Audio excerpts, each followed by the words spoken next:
हम जिससे प्यार करते हैं उसी पर तो गुस्सा करते हैं। अगली बार अगर कोई इंसान आपसे ऐसा कहे तो उसको ये कहानी सुना देना। तो कहानी कुछ ऐसी है कि एक परिवार में एक बहुत छोटी सी लड़की रहती थी। उस लड़की को बहुत ज़्यादा गुस्सा आता था और वो गुस्से में किसी को भी कुछ भी बोल दिया करती थी। उसकी इस आदत से उसके परिवार वाले, उसके दोस्त और उसके संगी साथी सभी लोग परेशान थे।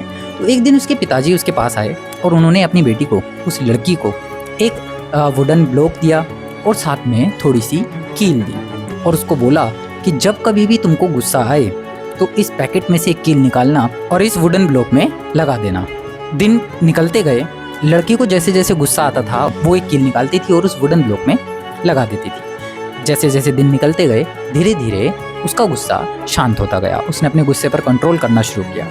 एक दिन आया कि उसने उस वुडन ब्लॉक पर एक भी कील नहीं लगाई।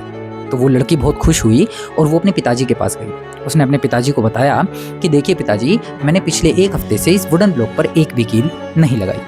उसके पिताजी ने उसे अप्रिशिएट किया और अब उसे बोला कि अब जिस दिन तुम्हें गुस्सा ना आए उस दिन इस वुडन ब्लॉक में से एक कील वापस से बाहर निकाल लेना।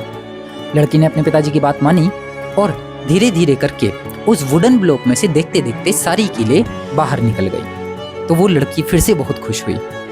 वो अपने पिताजी को उस वुडन ब्लॉक के पास लाई और उन्हें दिखाया। तो लड़की ने सोचा कि उसके पिताजी फिर से उसकी तारीफ करेंगे, लेकिन इस बार पिताजी ने उसे बोला कि बेटा, तुमने कील तो सारी बाहर निकाल ली, लेकिन इस वुडन ब्लॉक को ध्यान से देखो।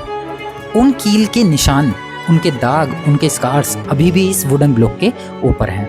ये कहानी केवल कील के उस वुडन ब्लॉक पर दिए गए निशानों की नहीं है, बल्कि ये कहानी उन निशानों की है, उन दागों की है जो हम गुस्से में कही अपनी बातों से किसी सामने वाले के दिल पर छोड़ देते हैं। तो अगली बार जब कभी आपको गुस्सा आए तो किसी सामने वाले को कुछ भी कहने से पहले 2 बार सोचिएगा ज़रूर।